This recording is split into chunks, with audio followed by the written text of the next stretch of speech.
Hello, Miami. This is 305 Sports Now, your home podcast and channel for all things Miami sports related. I am Will, and joining me today is a very special guest. I like to call him the busiest guy I've ever known to be on radio. The host, or not the host, sorry, the producer, the lead producer of the Hochman and Crowder show on WQAM, producer of Heat Pregame, and one of the hosts alongside Brandon Tobin on the Porpoise Pod, basically all about Miami Dolphins podcast, is Mr. Alejandro Solana. Alejandro, how you doing, buddy? I'm good. Excited to finally jump on with you, man. Thank you, man. I really appreciate it. Once again, thank you so much. I mean, you have, like I meant what I said, you must be one of the busiest people, on radio, because you're all over the place. And again, that Miami Heat had a fun game last night, and you were doing that game as well. On pregame. So thanks again for joining us at 305 Sports Now. Of course, man. Yeah. Listen, I always tell people it's just radio, it's just radio. So as busy as it can get, whatever. It's just a little bit of radio. No worries. Thank you so much. Again, I really appreciate it. You and I have a similar background, believe it or not. We both started out at FIU radio, and before the show was going on, before we started talking, I told you about the whole Radio 88 thing. When I was there, it was Radio 88.1, and then they got rid of the name for a little bit and just went with WRGP. And you said they brought it back to Radio 8. Now it's the Roar. Yeah. So when I was there, it was WRGP as well, but they did call it Radiate FM because there was like the AM station, and then there was 88.1 FM as well. So there you could listen on two different stations, and depending where you were, you got a better signal or whatever. But yeah, it was Radiate FM, WRGP, and that was like my first opportunity. So somebody, bad decision by them, gave me the opportunity, just passed me a mic and said go, and I embraced it. I was just a kid with a lot of takes, and I wasn't afraid to make a fool out of myself, and it worked out for me. So that's where it all began. Yeah, were you a journalism major when you first started, or? So when I entered FIU, I didn't really know what I wanted to do. So I was doing communications, and then like a year into being at FIU, I changed my major. I didn't want to be a journalist. If maybe some of your listeners don't know who I am the furthest thing from a journalist, even though I work, with the quote unquote media or whatever. So that was never like something I wanted to do. I grew up listening to the Levitard show, and I like that mixture of like sports and entertainment. That's what I've always liked. I don't take sports too serious. So I've always wanted to be a lawyer. It's what I always thought I was going to be. My parents wanted me to be a lawyer. So like maybe a semester after being an FIU, I switched to political science. So, very, very generic, young aspiring lawyer, majoring in poli-sci. I didn't really know what I wanted to do. And then because I was so interested in media, because I was working, as a beat reporter for the Beacon, which is the FIU newspaper, I was taking communications classes as well, just because I was interested in it. And I always thought maybe I will switch back to journalism if this is something I really get into. And I never ended up doing it, but I graduated with like a communications minor as well, just because I fulfilled those credits. So that was kind of like my path through my 4-year bachelor's degree.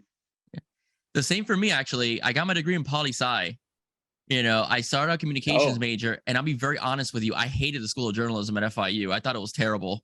I'm gonna be very honest with you. I thought it was absolutely awful. And then I took a couple poli-sci classes, and I really enjoyed them. I really did. And I got some advice and so on. And they told me, well, like the good thing about poli-sci is that if sports is, because like sportscasters are a dime a dozen. Back then, a dime a dozen. Everybody wants to be a sportscaster, but there aren't that many political reporters or anchors. So I went that route as well.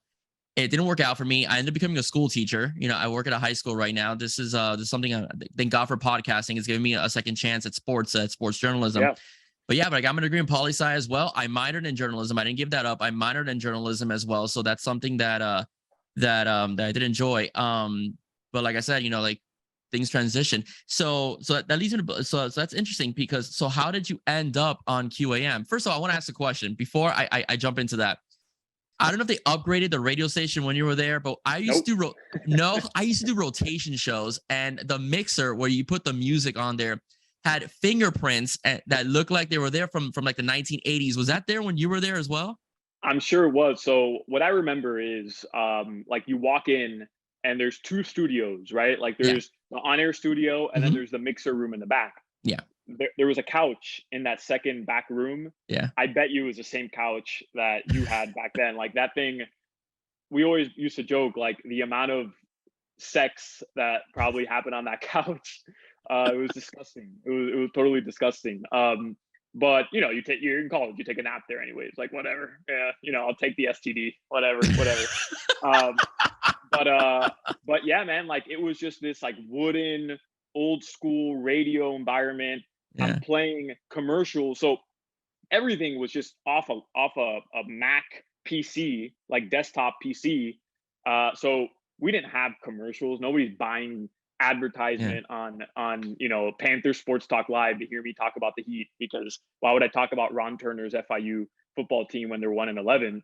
So I'm literally just playing PSAs during the commercial. So theoretically, if I wanted to do 30 seconds of commercials, nobody was going to tell me anything. If I wanted to do 12 minutes straight of PSAs because I didn't want to talk anymore, I could do that too. It was like this very whatever environment for the sports. I think for the music, I did a couple rotation shows as well, playing music, and that was a little more regimented. Yeah. They kind of oversaw it a little bit better because these music people, they take everything so serious. They swore that they were like Billboard was going to hire them playing music. So it was a little different, but yeah, that studio, and it's the same. I was there a year ago. I went to go visit um, an old friend who was at FIU, and I just happened to walk into the studio, and I was like, "Hey, can somebody open it up? Just want to check it out." Same setup, nothing has changed at Yeah. all. The one upgrade that you mentioned, they have a Mac computer. Mine was like some old compact, that they used to have back in those days and whatnot, and my thing was a call-in show. It was a call-in sports show. I did, I didn't, I mean, the football team, I'm still friends with some of those guys. They weren't that good either. They weren't as bad as Ron Turner. Okay. Like we had we had a couple Mosses, Greg and Lloyd, and, we had Antoine Barnes that sacked Tom Brady a couple times, when I was there, and ended up having a pretty decent NFL career. But it's tough to do 4 hours of FIU sports because it's just difficult. But it was a call-in show, and no one would call. I'll put it to you this way: I still remember the names of the two callers that would call in. So shout out to Sax and Lord Queever. All right, those were my calls, man. Did you do any call-ins, or you just talk sports all the way through?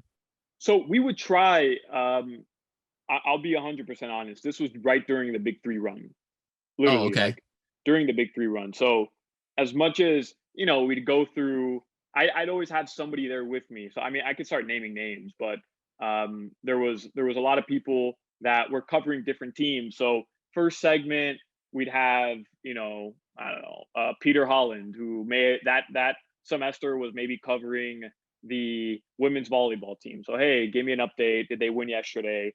Very basic, general discussion about the women's volleyball team, and then we just all just start firing off takes about the Heat, and we would try to take some call-ins, like we would, but the issue is the phone that you'd have to take the callers, like screen the callers, was next to the mic.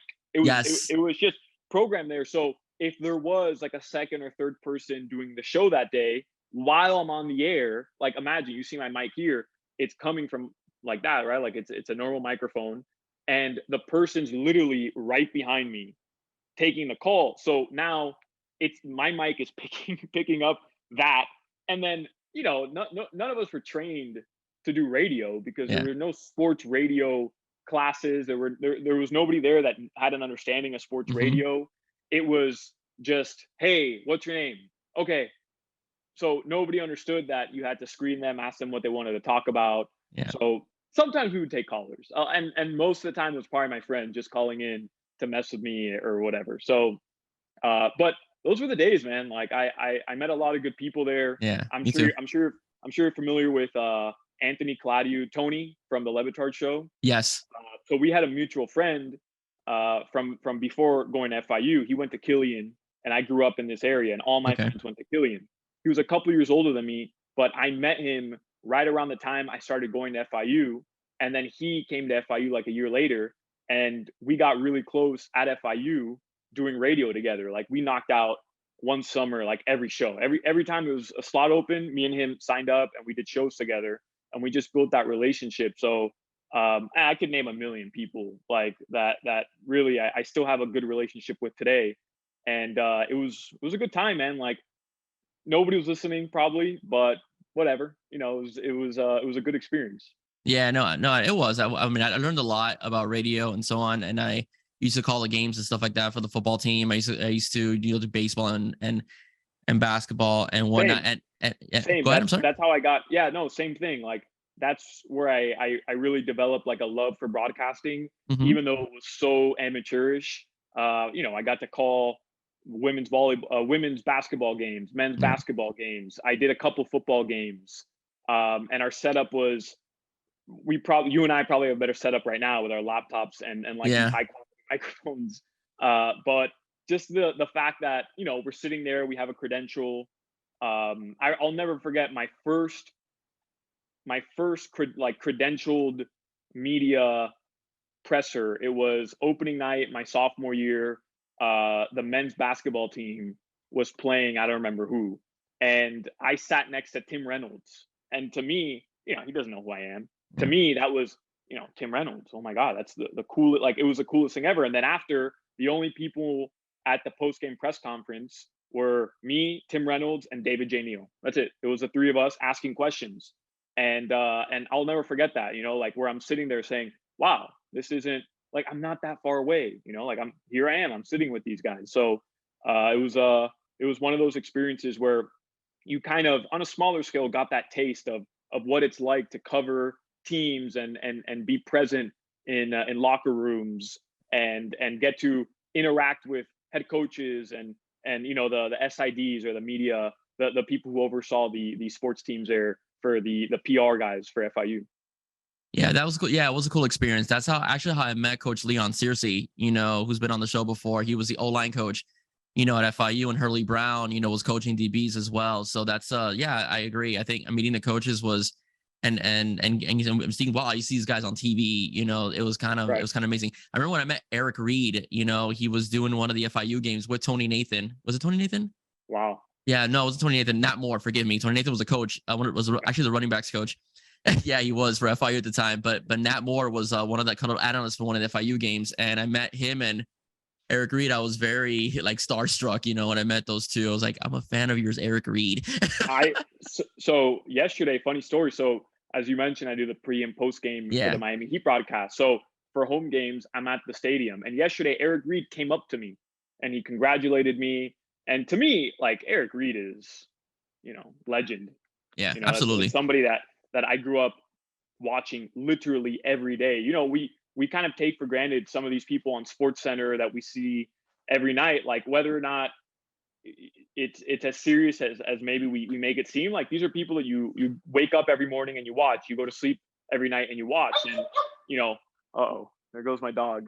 Yeah, he's fine. um yeah, he's just one of these people that I idolized, and for him to come up to me and he probably doesn't really know me. He's just a guy that I would call from the radio station. For him to come up and kind of just greet me was one of those like whoa moments for me. Yeah, no, absolutely. I'm sure it's absolutely surreal for you. But you go from FIU and then you end up being a producer for the Hochman and Crowder show. When you got that gig, how did what was going through your mind? And also, I also want to double up the question a little bit. They had a tendency, and they still do it to you all the time. They love to haze their producers quite a bit. They used to mess with Falero before you took the production gig quite a bit. You take it, you take it like a champ. So, how did you feel when you became, the producer of the Hochman and Crowder show? And were you prepared for Hawk's jokes about you? So after FIU, I'll give you a quick backstory. Okay. After FIU, I was already starting to study for my LSAT, and I while working at FIU my last year, now I'm into radio. Now it's something that look, when we were growing up, I'm sure it was the same for you. Podcasts were very limited. Nobody was really listening to podcasts. Now everybody has a podcast, and you can get that content that you want on demand, right? Like, it's great. It's unbelievable. But back then, you wanted to hear what they had to say about the Miami Heat. Well, what were you doing? You were tuning in to Ethan Skolnick and Chris Whittingham on 790. Like, while I was going to FIU, that's just what you did. So I had this fascination. I listened to every show. I'm talking, in the mornings. Hawk back then was on 790 was Zaslow. So that's what I listened to. And then in the midday, it was like Eric Reed, the other Eric Reed, and like Leroy and Tobin and Beast. So I was just like a 790 head. So I wanted to do anything I could to be in that building, whatever it was. I would have been the janitor. So while going to FIU, I have a job. I'm like coaching basketball and at like a middle school or an elementary school. And I got this opportunity to be in their promotions department. So I was like, okay, like let's see what happens. So I worked promotions for like a year at 790 The Ticket, which was owned by Entercom. And then when I graduated from FIU, now me and Tony from the Levitard show, we're both over there. And we're kind of like, okay, what's our next step? Because he and I actually started hosting our own radio show on 880 The Biz, which is like this business talk show. I don't even know if it's still around, honestly. But we bought our own time slot every Wednesday night at 10 p.m. Every Wednesday night.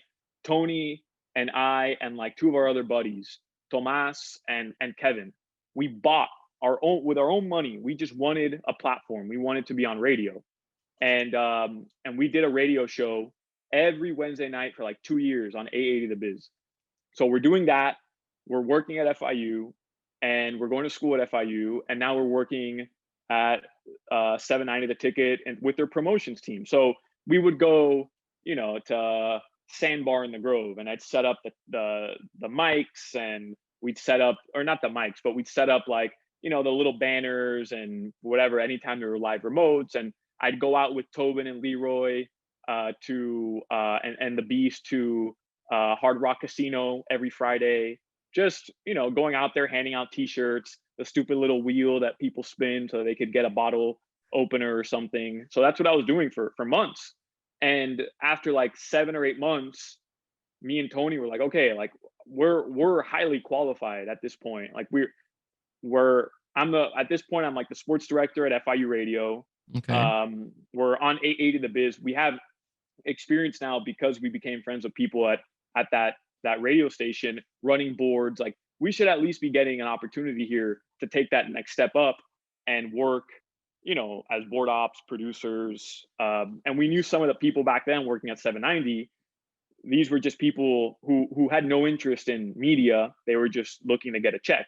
So we made it as blatant as possible. We were sending tapes every day. Every time we were in that building, we were dressing up very nicely, going into the people's offices who were running the station at that time, kind of letting them know, like, hey, we're up and coming, man. Like, give us an opportunity. We'll do anything. We'll run the board midnight to 6 a.m. if we have to. Like, let us get this opportunity. And they didn't. And they would hire people who were less qualified than us. And, that was a decision by the people who were running the station. And it is what it is. So Tony applied at 560 WQAM, and they were looking for producers, and they hired him. And he went over there. And now I'm still wrapping up my degree at FIU. And now I'm just thinking, okay, this isn't going to work. So law school it is. So I'm already taking like LSAT classes. And then Tony calls me one day and he's like, hey, they're hiring here. I think I can get you a job. And I'm like, okay. And I had never listened too much to 560 other than Hawk and Crowder. Like, that was really the only, and Zach Krantz at the time, really the only show I listened to at 560 because it was just, I was a 790 kid. It is what it is. And Tony calls me. He's like, hey, I think I got you bumped up on this opportunity. So they're going to call you tomorrow. And, sure as shit. Sorry, I don't know. Can I curse? My bad. Yeah, don't worry about it. Sorry. So the program director at the time, Ryan McGuire, calls me. He's like, hey, you come, your friend Tony recommends you, highly recommended. What can you offer to us? And I told him the truth. I'm like, listen, man, I'm a smart kid. My grade point average is very good. I know I can be a commodity there. I don't know if I'll be on the air, but you tell me what you need me to do. I have great work ethic, and you won't regret this decision. It's exactly what I told him. I'm like, you won't regret it. And he's like, okay, I'll call you next week. Well, he didn't. He called me that day, and he's like, Good. hey, we're gonna hire you. So for me, that was really cool. So I was still doing LSAT classes, and I was working at QAM. I was working at this school that I had a good buddy who hooked me up there, and I was still going to FIU working at QAM, and I was doing like Panther games, board opping Panther games, board opping the Alex Dono show. I love Alex Dono. Like that Yeah. guy. That guy treated me like, like if I was Mike Ryan from day one. He just was like, hey, talk whenever you want to talk, whatever. So that's kind of how it all started.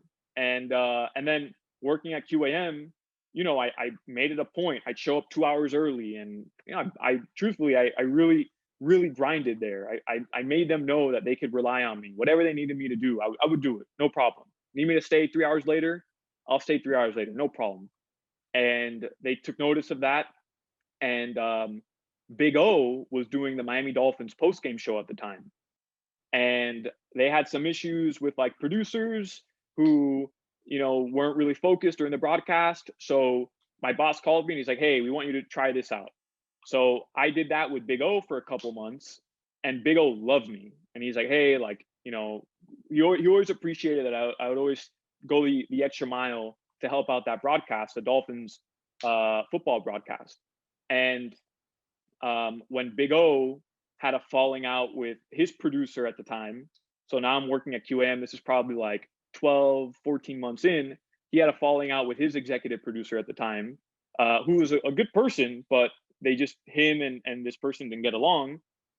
He wanted me to fill that role. And obviously I accepted it. It's Okay. Big O. It's Big O. Like, how could I turn down Big O? So I put law school on hold, and I remember talking to my parents about this. I'm like, look, I'll try this out for maybe a couple months, a couple years. If 2 years from now it doesn't work, I'm 23. What's the big deal? Go to law school at 23 years old, like whatever. What's the difference between going at 21 or 23?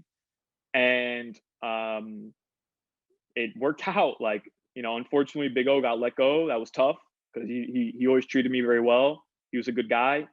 But then I'm working with Dono and Frito, and they replaced Big O middays, and I'm working with Dono and Frito, and I love those guys. Like, again, Dono is the best guy I've ever met in my entire life. He's the nicest guy ever.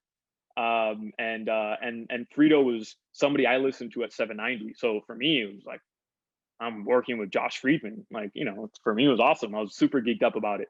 And then me and Eric Falero, who you just mentioned, Yeah. were like, like that's my guy. Like he showed me the ropes.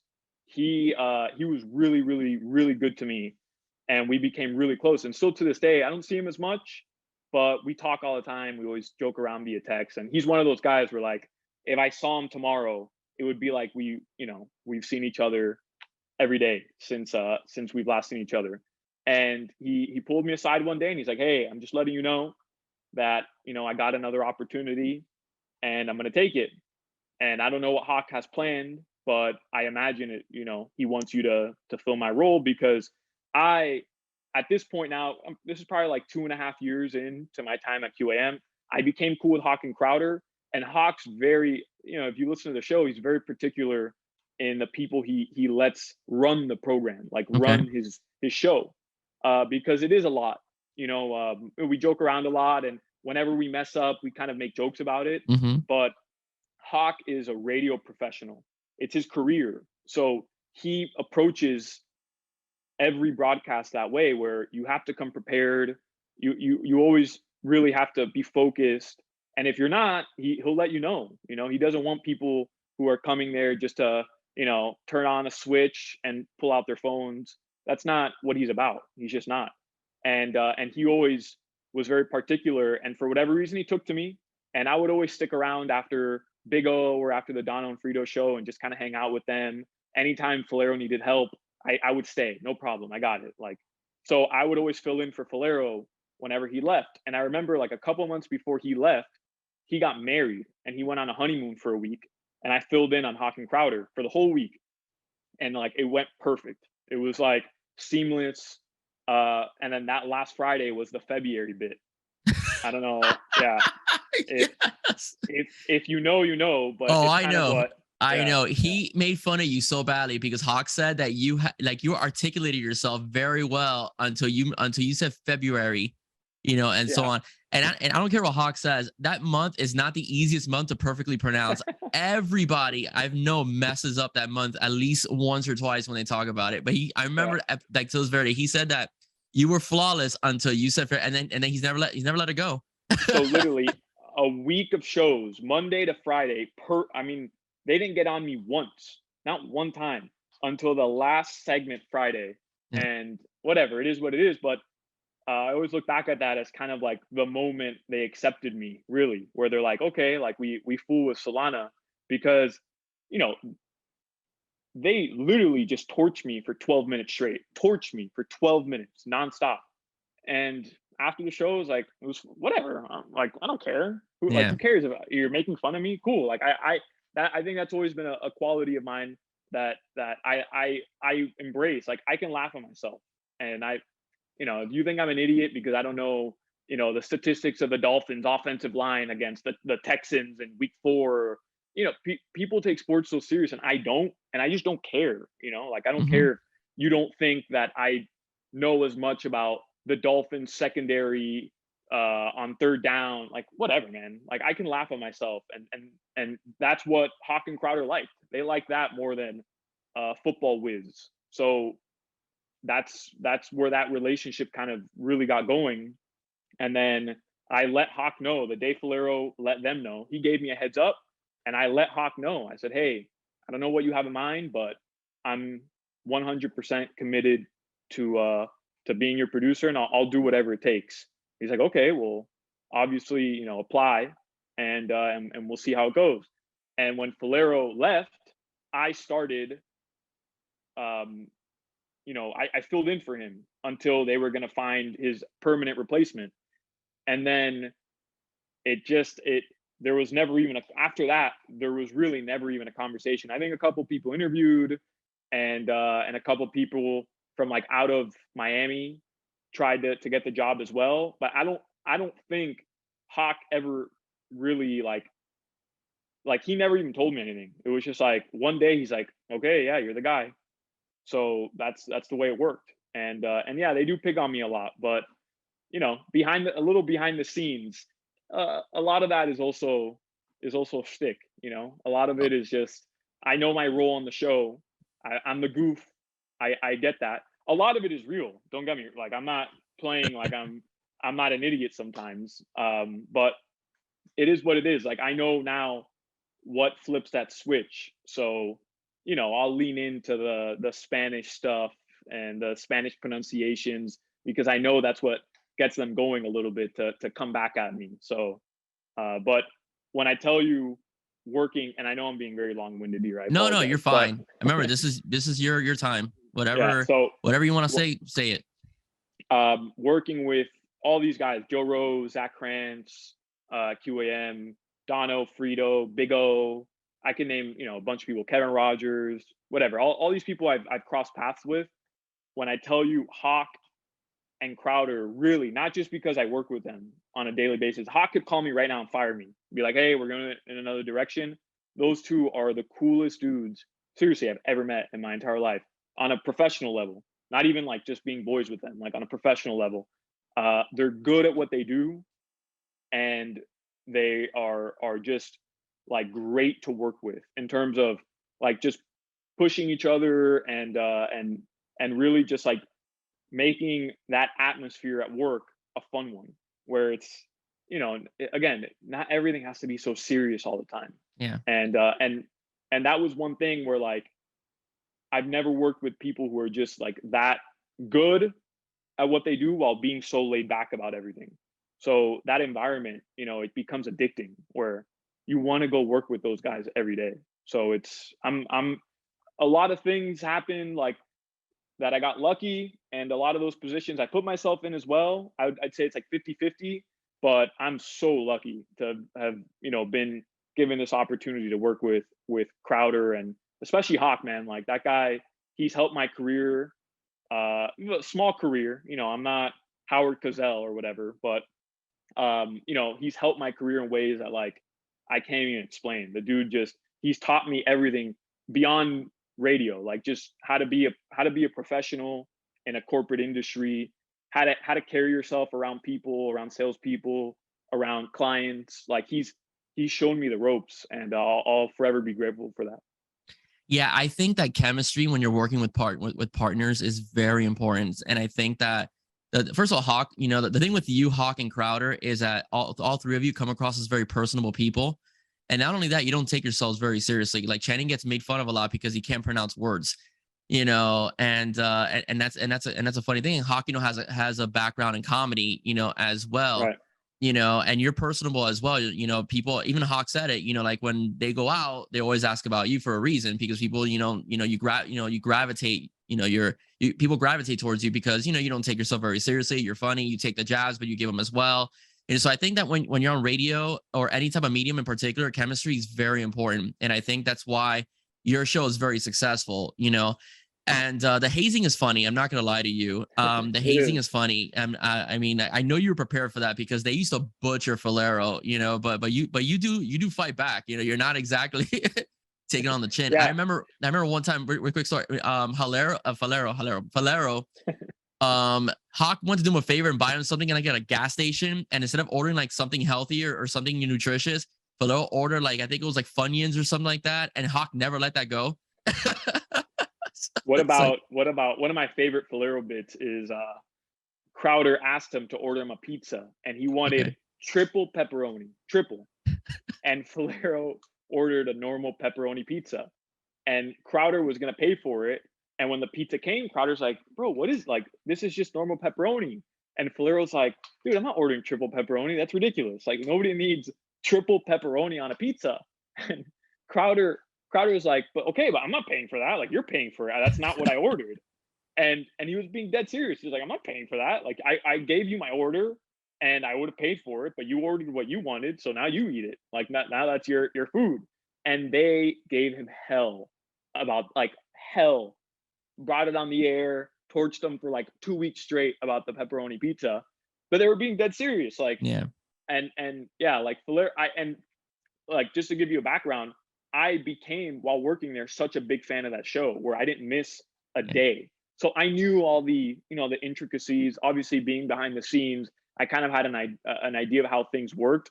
But I became like this super fan of the show, and to this day, I am. Like I try to think of myself as like I'm on the Hawk and Crowder show, but I always try to view it from a perspective of fan. Like what's best for the show, what are people going to like, because I was in that position. Like what did I like when I was listening before I was on it?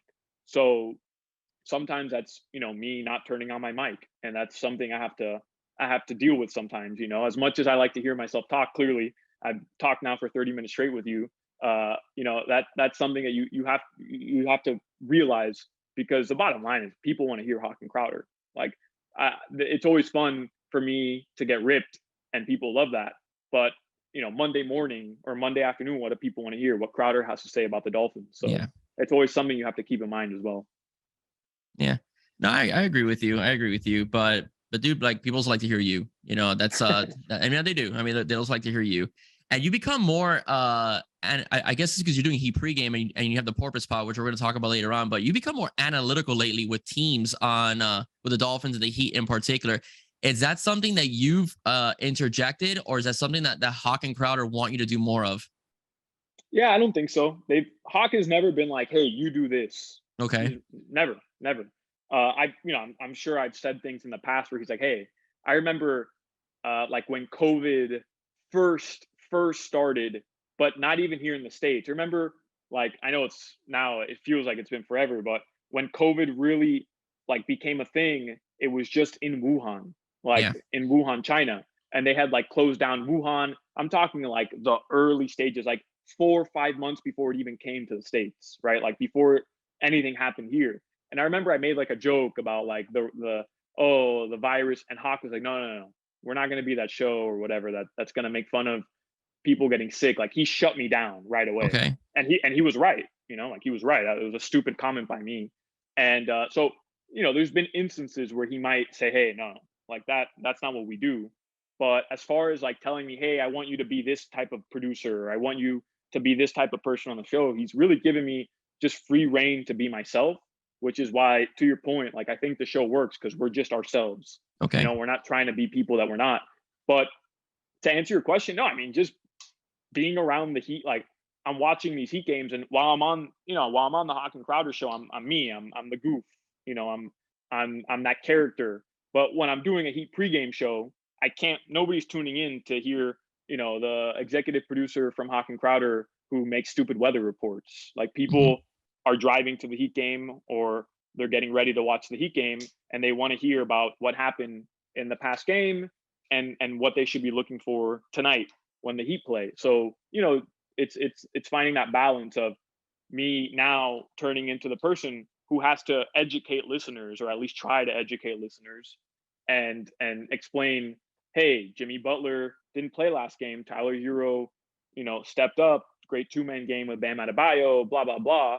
So it's just being a little more involved. So one thing you didn't mention was that I'm the executive producer of the Dolphins radio broadcast. So I literally travel with the Dolphins, with the Miami Dolphins, like, on the team plane. I'm around Joe Rose, Jimmy Cefalo, Kim Bocamper, for all these broadcasts. And these guys, they're legends, but they take football very seriously. It's in their blood. Like, these are football guys. So when I'm with them, I'm having football conversations. So constantly learning, constantly kind of like absorbing all that information. So, just being around all these people, you start to really, I guess, like, learn more about the game, learn more about what people are interested in. So that's probably why you're hearing that side of me a little bit more. And I think also Hochman Crowder now trusts me from that viewpoint. They trust that what I'm going to contribute to a basketball conversation isn't going to be nonsensical. It'll make sense. And the same goes for the Dolphins, because I'm around the team. I'm with the players sometimes. So I mean, I'm not really with the players. I shouldn't say that, but you know what I mean? Like, I'm around people who understand the game. I'm watching every down, literally. And I guess they trust me a little bit more to contribute to the conversation in that way. Yeah, no, that's excellent. And Joe Rose and JT and all those guys. Yeah, you have to know your stuff when you're with those guys, especially Joe. I mean, I love hearing Joe's stories, and I listen to Joe in the morning, and I just love hearing his stories, as far as like the Miami Dolphins go. Going back to the Miami Heat a little bit, now you're in charge pretty much of producing, the Heat pre-games and producing the Heat games in general. After, I believe Zaslow, I'm sorry, forgive me, but Zaslow used to do that, had that job before, correct? Jonathan Zaslow? Right. So Zaslow was the pre, post, and halftime host, the local one for the Miami Heat, which was on 790 The Ticket, which no longer exists now. That's now 560. So that was Zaz's job forever. And now, they unfortunately let him go. That's another guy. Like, I have nothing bad to say. I know when he left, and then I filled that position, and it was announced, a lot of people, I got the tweets and the DMs, like, how could you do that to Zaslow? And listen, bottom line, he got let go. That's not my decision. I wouldn't have let Zaslow go. I love Zaz. I listen to him every morning growing up. And then to this day, I listen to him every day, middays. Like, I love Zaz, so he was a part of my Heat routine, where I'm going to every game as a fan growing up, and I listen to Zaz on the way in, and I listen to Zaz on the way home every game. So, like, me and my brother would go to every Heat game. We love Zaz. But bottom line, like, an opportunity opened, and they called me, and what am I supposed to do? Turn it down? No, Like, absolutely not. You did the right thing. Right. So absolutely. For me, that's a dream job. Yeah, I love agree. I love the Heat more than any organization in this world, just being a fan. And I got that opportunity, so it was a no-brainer for me. So it was Zaz, and now it's my job. Yeah. No, and you're doing a great job. Zaz did a great job too. I just want to make He sure did. that the titles were the same. That's why I asked you. But Zaz did a great job for many years. As a matter of fact, before we go jump into the Heat, I have to give Zaz credit. He's the only one on QAM that said that the Canes needed to watch out for Middle Tennessee. To his credit, he's actually the only one that said they have athletes, so Miami needs to be careful. And I forgot I was working with that day. I think it was Dan Day laughed at him for even suggesting that. And, we all know the final result of that game, which we don't like talking about. Okay. So you get the gig. It seems like you're having a lot of fun, on the radio, but the Miami Heat have had a pretty rough start. You're 4-5. Yeah. Okay. I think they had 2 great wins this past week. I think whenever you beat the Golden State Warriors, it's a heck of a win. Jimmy Butler was lights out in that game. We saw a little bit of a playoff Jimmy look like. And Tyler Hero was a baller last night against Sacramento in particular. So what do you think the Heat need a little bit of fixing with? My thing is just getting the rotations in order, because I think starting Tyler Hero from the 6th man now in the starting position, you just eliminated basically 25 points a game from your bench. So what do you think are some of the things that he needs to tweak to make sure they get back to that mode where they're literally blowing out the East all of last season? Yeah, it's weird, right? Because I think what happened was, and what you said there, figuring out that rotation, to me is exactly what it is. Where last year, no matter how poor they may have started the game, or if they went through stretches where shots weren't falling, they could always rely on 2 things: their defense, right, that defensive energy, and then late in games they were able to figure it out. Even when Jimmy Butler missed a couple games, Bam Adebayo missed, I think, 6 weeks last year, or 4 weeks last year. They were able to just grind out victories at the end. And what you saw in those first 4 at home, and then even the ones on the road where they lose to Sacramento and they lose to Golden State, they were in those games late. Yeah. Those first 3 losses at home, or the 3 of 4 that they lost at home to start the season, all of those losses were by single digits. They were in those games late. And then against Golden State, they lose by double digits, but in the 4th quarter, midway through, it's a single digit deficit for the Heat. And then Sacramento, you give up 71 in the first half, but it's a 1-point game halfway through the 4th. They're in all these games. What's the difference? Well, in my opinion, they haven't been able to figure out how to, 1, close out games, and 2, who's taking shots. Tyler Hero's now in the starting lineup, so there's only one ball, So Kyle Lowry hadn't gotten his groove yet. He hadn't found his rhythm. I know a lot of Heat fans are down on Kyle, but last 2 games he's really stepped it up. Yeah. So whose responsibility is it now to lead this team? Is it Tyler Hero? Tyler, in order for him to score points, you saw it last night, he needs the ball. He can be the guy who can slash, he can hit the knockdown jumpers when they're passed to him, but he likes having the ball in his hands. Jimmy Butler, he's a guy who needs the ball in his hands as well. And then Bam Adebayo needs those touches as well. As great as he is as a screen and roller, diving to the basket, catching alley-oops, the Heat run a lot of offense through him. So they're going to have to find that balance of who's handling the ball, who's getting those shots, who's picking their spots correctly. And that's a transition, man. Like that's a tough way to go last year, where Tyler Hero wasn't finishing games because the defense wasn't quite there. So it was Max Strus in a lot of those closing lineups. And then this year it's Max Strus, Tyler Hero, Kyle Lowry, Jimmy Butler, and Bam all on the court at the same time. It's been Gabe Vincent at times as well because of his defense. So there's going to be that learning curve. And I really wasn't panicked. A lot of people think, oh, you're tied to the Heat now because you're on the Heat radio network. You can't be honest. No, like I'm not panicking because they started off 2-5. Are you happy about it? Oh, are you concerned? Yes, but panicked wasn't the way I approach it. So I think you're seeing now against Golden State, they were down in the 4th quarter. Well, they battled back. They were able to come back and win that game. And then against Sacramento, same issue. But I will say, against Golden State, Jimmy was playing, Tyler wasn't. And then against Sacramento, Tyler was playing, Jimmy wasn't. And against Golden State, it was Jimmy who scored the final 5 points for you and won you the game. And then against Sacramento, it was Tyler Hero who ultimately blew up in the 4th quarter and won the game. So I still think there's going to be a little bit of that learning curve for them moving forward when all these guys are healthy. Then you get Victor Oladipo back. That's another guy who, if he's able to get healthy and contribute, he's another guy you might want closing out games for you as well. Defensively, we saw what he can do last year in the conference finals. So it's going to be interesting. I don't expect the Heat to be a 1 or a 2 seed like they were last year, but I still expect them, if healthy, to be a really, really, really tough out in the playoffs, and be in the conversation with some of the top teams in the East.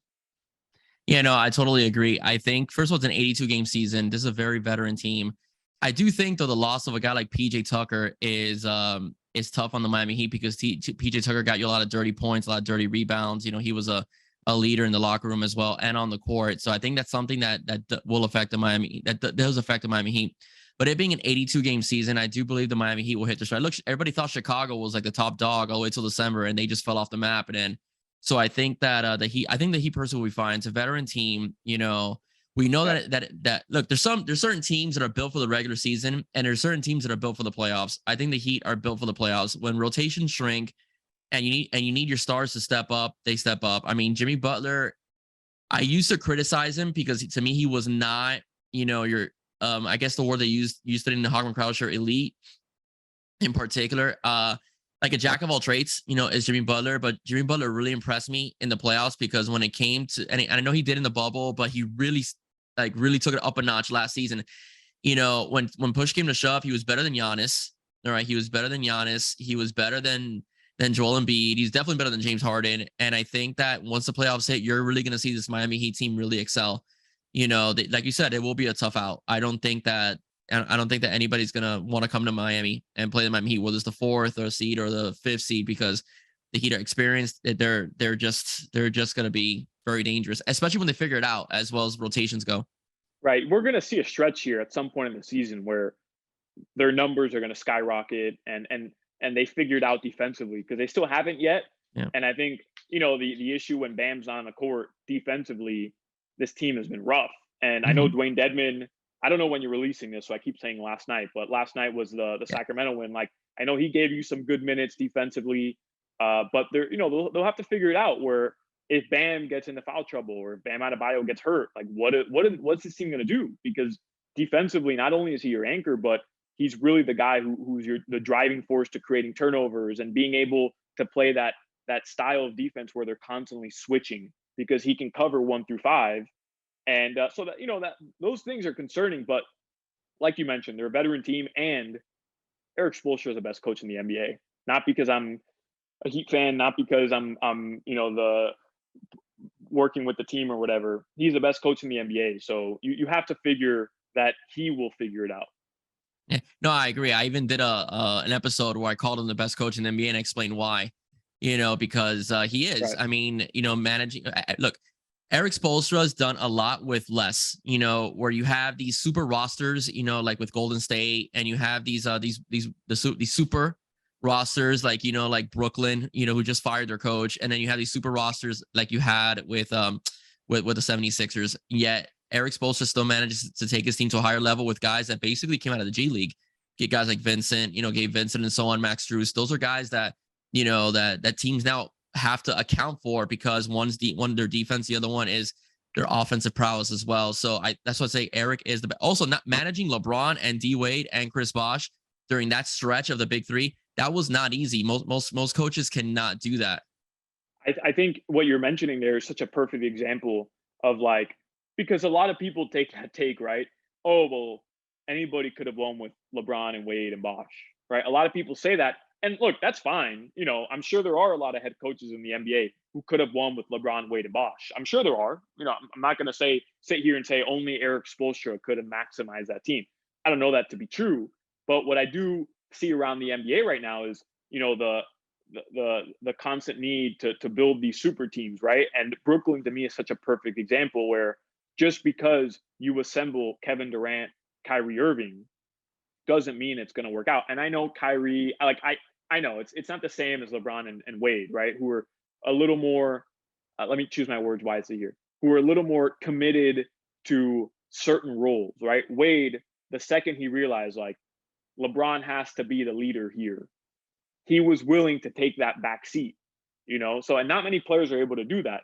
And then, you look at Golden State with their rosters when they won titles, And Steve Kerr, he was able to figure it out. As good as they were, when Kevin Durant gets there, it's not easy to figure that out. How many touches is KD getting now? And Russell Westbrook and Kevin Durant, maybe the best duo scoring wise we've ever seen. Really, like, think about how crazy that is when you think about the Splash Brothers and Wade and LeBron and Kobe and Shaq. And like, those two together were maybe the best duo scoring wise, just like pure scoring ability we've ever seen play together, and at like every level. And they couldn't figure it out.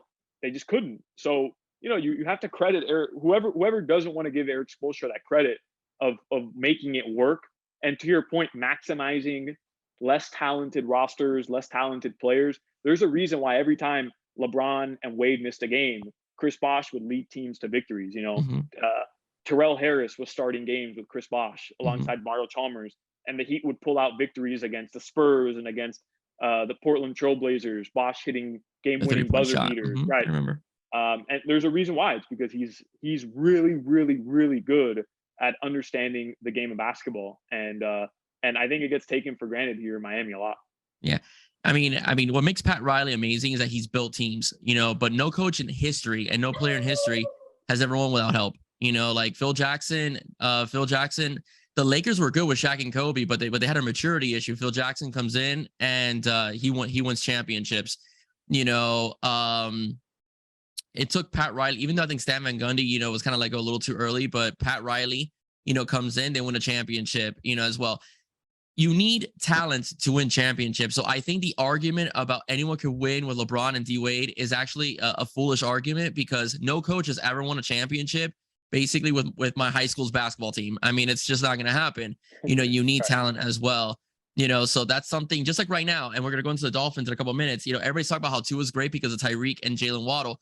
Well, Troy Aikman had Michael Irvin, Alvin Harper, Jay Novacek, and Emmitt Smith. I mean, it's like you have to have talent, in particular. So I totally agree with you. I think he's the best coach in the NBA. He's always found the way to make it to the playoffs, even if it's just the 4th seed, just with D Wade and a bunch of guys. So and I think also the fact that the powers that be, which is Pat Riley, Mickey Arison, have total confidence in Erik Spoelstra helps him, propel rosters, because they know that players come in and the players know they can't mess with the head coach because, the front office has his back. So I think that also helps a lot. Well, they better, because if not, there's 31 other teams in the NBA, or maybe 30 other than the Warriors, who are lining up to hire Erik Spoelstra. Oh, of course. They better give him that respect. But yeah, I mean, the NBA is one of those leagues, right, where 7-game series, when it matters most, typically there's outliers. Typically, talent wins out. Yeah. For the most part, right? Like, we could look at certain situations and say that wasn't the case, but typically, I think the Heat in 2011, I think they were more talented and the better team against the Mavericks. It just, LeBron James, his play kind of diminished in those fourth quarters in those games, and it is what it is. They didn't win that series. But if you're asking me who was the better team, I mean, that team was better. In my opinion, I think the Heat were better than the Mavs. And yeah, so do I. And Wade and LeBron and Bosh and the whole Heat organization will say they needed that.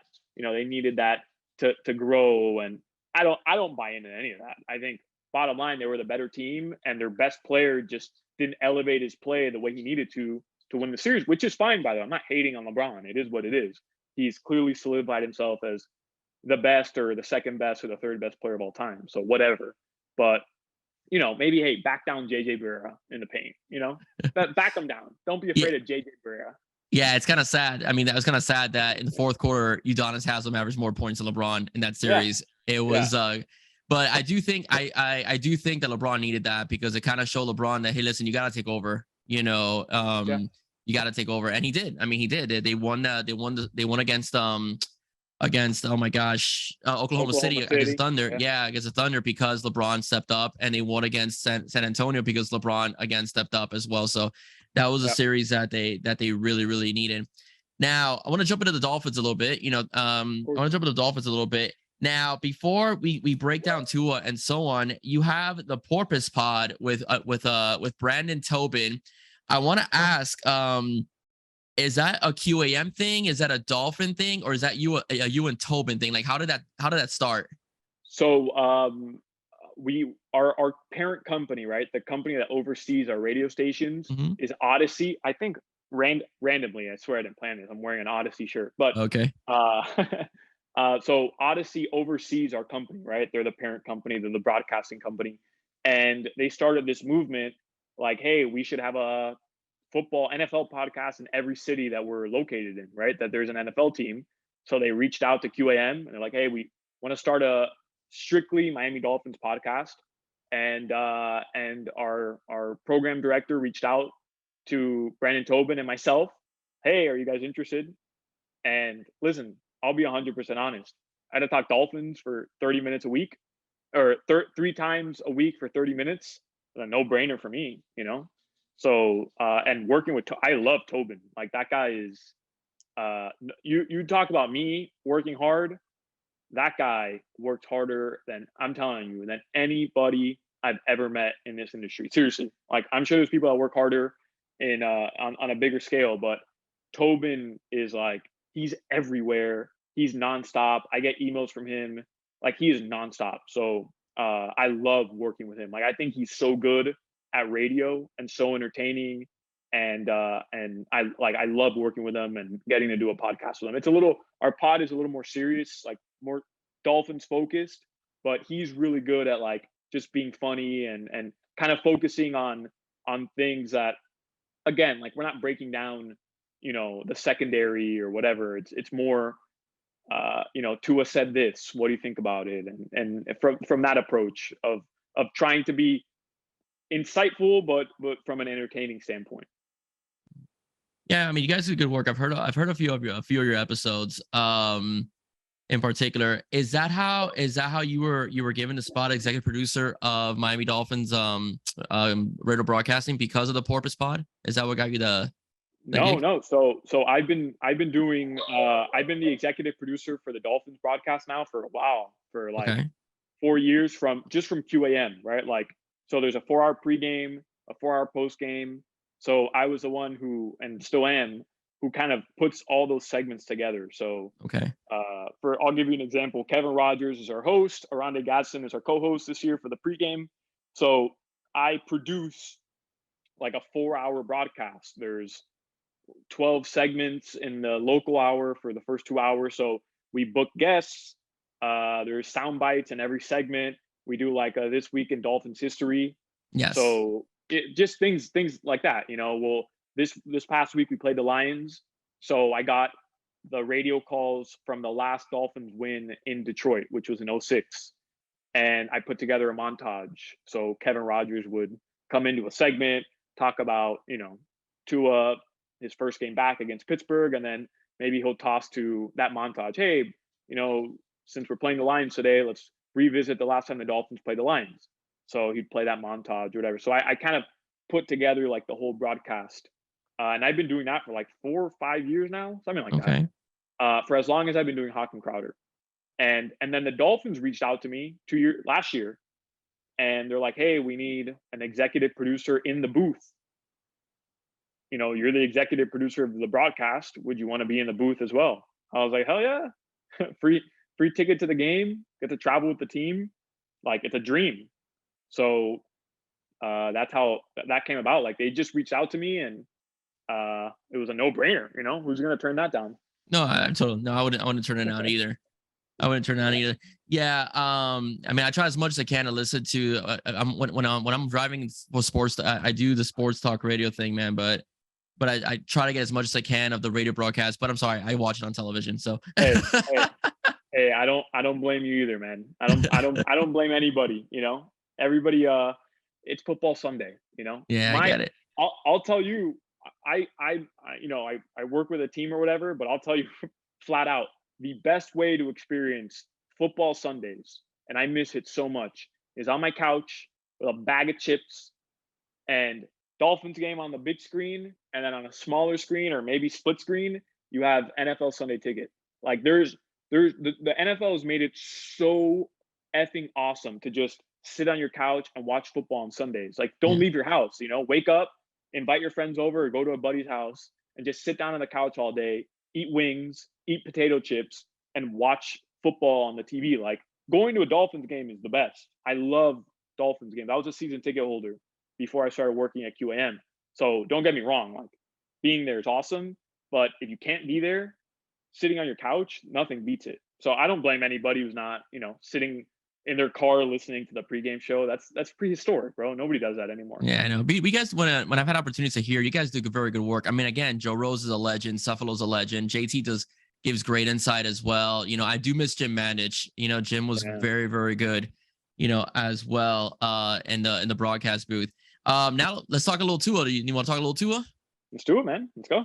All right. Earlier in the year, I told Clay Ferraro that this is a tryout year for Tua, as far as whether whether moving forward, he's going to be the guy. And I think that with Mike McDaniel as head coach, I do see that Tua Tagovailoa is going to be the future of the Miami Dolphins. I think that they're simpatico together, and Tua has really gravitated towards Mike McDaniel's system, especially since Mike McDaniel isn't going to basically bench him for one interception or incomplete pass like Coach Flo used to do.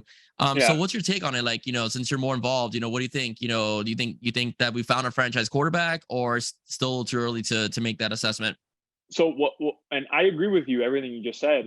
I think the Dolphins think they found their franchise quarterback. I know Tua's polarizing. I'm sure half the people that are listening to this, because it's just the way it is, are probably still stuck on, well, he needs to prove it in the playoffs or whatever. Yeah. But I think what the Dolphins have shown us, they go out, they hire an offensive-minded head coach. They fired Flores and kept Tua. And then went out and used their draft capital and turned it into weapons, right? Tyreek Hill, they traded up for Jalen Waddle, and now they add Bradley Chubb with that third-round pick. Thank you, Laramie Tunzel. I think what they've shown us is that they're all in on Tua, and the Ravens game probably helped. Beating Buffalo helped.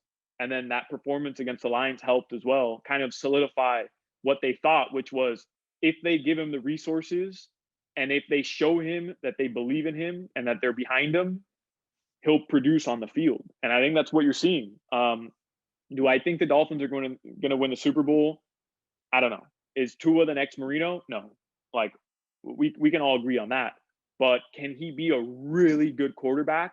I think you saw it, against Detroit. And then, a lot of people want to do it's Detroit. Go look at some of the numbers some other good quarterbacks in this league had against that secondary, and they weren't close to what Tua had. So it's the NFL, as mediocre as that Detroit defense might be. And, it's not the 85 Bears defense. I think we're all willing to admit that. It's still the NFL. Like, not anybody's going to go out there and drop 400 yards on them. And Tua showed that he's capable of putting up that type of game against an okay defense. And to me, that matters. What has been you're a lifelong Dolphin fan. You're winning Dolphins gear right now. So I'm 28 years old. I say this all the time. I'm 28 years old. What I remember of the Dolphins, unfortunately, I don't remember Dan Marino. It just, by the time I was old enough, 6, 7 years old, in 2000, Dan Marino is retired. So by the time I'm like really old enough to understand the game and I'm a fan, right? And I have memories of it. Jay Fiedler, Joey Harrington, Cleo Lemon, Trent Green, those are the quarterbacks I remember from my childhood. And what has always been the issue with the Miami Dolphins, even when they have a good team, an okay team, right? They're 9-7, 8-8, 7-9. What would they fail to do consistently? Beat teams that were worse than them, period. And the Dolphins right now, with Tua, are winning games and beating teams that they're supposed to beat. And, that could change 3 weeks from now. There could be another injury. I don't know. But right now, they're doing that. So to me, that's a huge, huge sign that things are just trending in the right direction. Yeah. They're 5-0 with Tua. They're 0-3 without Tua. Yeah. That's one thing that. And that Detroit team plays 5-0. I'm sorry, just quickly, 5-0, and they beat Buffalo. Like, I think that matters. The only team to beat Buffalo so far. The only team to beat Buffalo. Matters for me. 5-0, beat Buffalo. He's got sick numbers. I mean, I'll read them to you right now. He's completed 70% of his passes. In 6 games, he's got basically 1,700 yards passing, 12 touchdowns to 3 picks. He's been absolutely sick. That Detroit team plays better at home, though. That's what a lot of people aren't understanding. That although the Lions, don't have a good record, they're actually pretty competitive at home. But this game also made it for the Dolphins to look good, because if people know football, if you have speed, AstroTurf is where you get to see that speed, basically fly. Right. So I knew Tyreek and Waddle were gonna have a feast, off of that Lions defense. Another thing too, he doesn't have the arm strength. I get it, and that's something I wish he did have. But all he has to do, once he figures out to throw the ball a little earlier to Tyreek, a little earlier in terms of timing, it's gonna be a great combination between those two. But he's wicked at everything else. Throwing on the run, I mean, he hits guys in stride while he's running out of the when he's running, in a rollout position. He's under pressure, steps in, fires 120, 25 yards deep. He hits the out routes as well. He's just been, aside from the deep ball, he's been deadly, disgustingly accurate in all aspects of what you want out of a quarterback. So I mean, I'm sold. I'm sold on Tua, and I'm sold on McDaniel. That's one thing I will say. Go ahead. No arguments for me. And I'm with you, right? Like, accuracy was always the thing Tua had down pat, right? Mm-hmm. Like, nobody was ever questioning his accuracy. But I do think a lot of people take issue with his arm strength. Not take issue, but like what you said, we wish he had a cannon like Josh Allen. And obviously, right, he doesn't. But like, Tyreek Hill's leading the NFL in reception yards. So clearly he doesn't need Patrick Mahomes' arm or Josh Allen's arm to get the most out of Tyreek Hill. So that's always my thing, where like people are like, oh, well, he can't throw a perfect pass to Tyreek Hill 70 yards down the field. It's like, okay, he doesn't need to. He can throw it 55 yards down the field, and Tyreek Hill will make the catch anyways, because he keeps doing it. I don't get why a lot of people keep harping on this thing where we have that people text that in all the time. Somebody tweeted me 2 days ago. We're talking about Tua, and somebody tweeted me 2 days ago. They're like, he'll never be able to outthrow Tyreek Hill and make him run a ball down, right? Like, make Tyreek go get a ball. And I said, well, he literally threw him a 60-yard touchdown pass, 55 yards of which were in the air against Baltimore. And he said, go look at the replay. Tyreek Hill had to slow down. And I'm like, dude, Tyreek Hill is leading the NFL in receptions. Like, what's the argument here? That Tua can't throw 70 yards down the field? Okay, yes, fine, you're right. But does he need, like, you don't need to, that's what Tyreek did with Mahomes, and it was great. But he's having a better year this year. That he's on pace for a record-breaking NFL season. Absolutely. With Tua. So like, don't look at what he can't do with Tyreek Hill. Look at what he is doing with Tyreek Hill, which is insane. So that's my thing. Like, if you're constantly going to be hoping for him to throw 80-yard darts to Tyreek Hill and outthrow everybody, well then you're never going to be happy with the guy, because that's not his skill set. But look at his skill set, and that's throwing good passes as of late, being smart with the football as of late, because there were a couple instances, where he would make some questionable choices, but as of late, being smart with the football.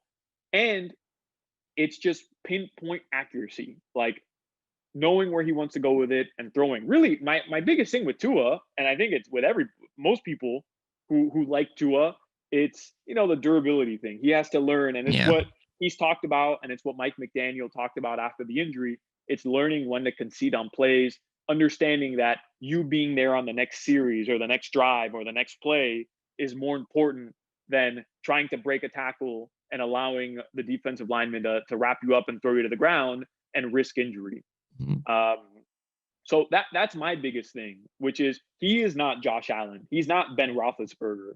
He's not these guys who can take these monster hits time and time again, but he kind of plays that way, where he's constantly trying to evade pressure and doesn't like to throw the ball away and likes to put his head down. And you want him to learn that it's more important him being healthy than that specific play. So that comes with maturity, and I'm sure he'll get better at it. But I love the idea that, hey, I'm trying to win or get the most out of every play. Like, I love that. That's what you want out of your guy, isn't it? Like, go 100% every play.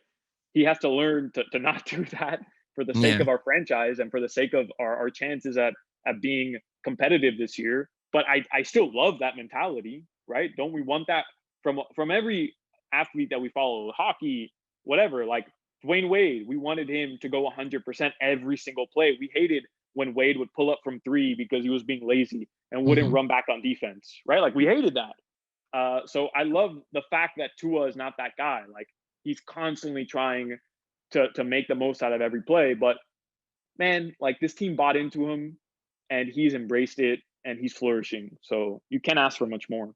No, you can't. Like I said, all he's got to do is throw the ball earlier. For those people like, oh, he underthrows Tyreek. I mean, all he has is throw the ball a little earlier. Well, I mean, it's Yeah. not that easy either because he's got to pass his defensive back before he throws the ball. I mean, I get it, but it's mainly been a timing issue for him. You know, it's more like a timing issue more so than it is like, oh, he's underthrowing him. You Right. know, so that's the thing with Tua. And again, durability so is an issue. He's got to throw the ball away, which he did. You know, against the Lions, no interceptions per. The Lions game was the best game I thought of his career. I mean, hands down, even more than the 6 touchdown game. The 6 touchdown game, he had 2 interceptions, but it could have easily been 4. You know, the Ravens did drop a couple balls. So I remember after that first quarter, it was one of those games where the Dolphins just didn't move the football. And in the first quarter, and I remember texting one of my buddies like, man, this is not good. I Like know. the Tua train isn't looking great right now. And then, 24 minutes later, this guy's has the greatest performance since Dan Marino. I know. That's football, football. Yeah, I mean, we were spoiled with Dan. I mean, I'm not gonna lie to you. It was fun to watch, and we took Dan. I think in the end we took Dan for granted, because he got a little bit older and so on, and and then they moved into the Fiedler era. But I mean, Dan was amazing, and it's funny though how interesting and how life pretty much goes into full circle. Before it was Dan Marino versus Jim Kelly. Now it seems to be Tua Tagovailoa versus Josh Allen. So Buffalo, once again, is a thorn in Miami's side. Buffalo used to suck for so many years when Jim Kelly retired. I mean, suck, and now they're probably they could probably win the Super Bowl this year because I do think that they have a better team than Kansas City. So I hope not. I hate Buffalo so much. well, so do I, but I'm being honest. You know what I mean? Like, they have a good defense, they have a good running game. They have a good they have a very passionate offensive coordinator. It's got to make sure. They're legit. Like they're the favorites for a reason. They're legit. Yeah. We love Ken Dorsey, but I thought it was even better when he smashed his tablet when they lost that game to it's interesting. He probably could have been the Dolphins OC if Brian Flores wasn't so stubborn. Yeah. Yeah, I think he wanted that gig. He'll be a head coach soon too. Like he's one of those guys who's on that trajectory. Oh, he totally is. He totally is. Head coach. Yeah. Yeah. I know I'm off topic for a second. Now we're talking Canes a little bit, but people online are saying that he should be the next OC for the Miami Hurricanes, and I'm like, no, he wants an NFL coaching gig. Okay. He's not gonna fly. So nope. Whatever. Mr. Solana, thank you so much for joining us. I had a great time talking to you. It was fun. It was very fun. I'm glad we can get your expertise, on the Dolphins, Heat, and of course, I like my listeners to know who people are behind the microphone, as well. So I loved your FIU stories, especially since they kind of like we kind of like mirror each other in that regard as far as like Radiate 88 goes, in particular. Yeah, that's cool, man. I didn't even realize, like, I guess just being ignorant about it, I didn't even know much about FIU radio, even when I was working there. I didn't know when it started. Like, I didn't know that there were sports shows before us. Yeah. So that's funny, man. That's really cool. We kind of have like that same, we're like a shared brotherhood almost. We went through like that same thing. Yeah, I know we do, and I think that's why when I was talking to you on social media, it was oh wow, I identify your radio too. So so it was very easy. We could share stories. Like that couch has been there, I think since I was born. I mean, it feels like I remember that couch very well. And so disgusting. It was gross. So gross. It was disgustingly gross. And I am glad they upgraded the computer. That was when you told me it was a Mac, it was great because it was like a compact when I was there. All right, ladies and gents, if you want to hear Mr. Solana, you could listen to him from 2 to 6 p.m. every single day, Monday through Friday, in the Hochman and Crowder Show. Let's not also forget, if you want to hear some pregame Heat talk, he is the pregame producer for the Miami Heat, pregame and postgame, a producer for the Miami Heat basketball as well. And also, let's not forget, if you want to hear the Porpoise Pod, in which him and Brandon Tobin are hosting, basically all about Miami Dolphins football, you can listen to any single podcasting platform you so desire. With Odyssey, Spotify, Google, etc. And if you like this episode, let's not forget, if you like this episode, please do not forget to like, share, and subscribe. Once again, for Alexander Solana, I am William Padron. Have a safe day. God bless. See you soon.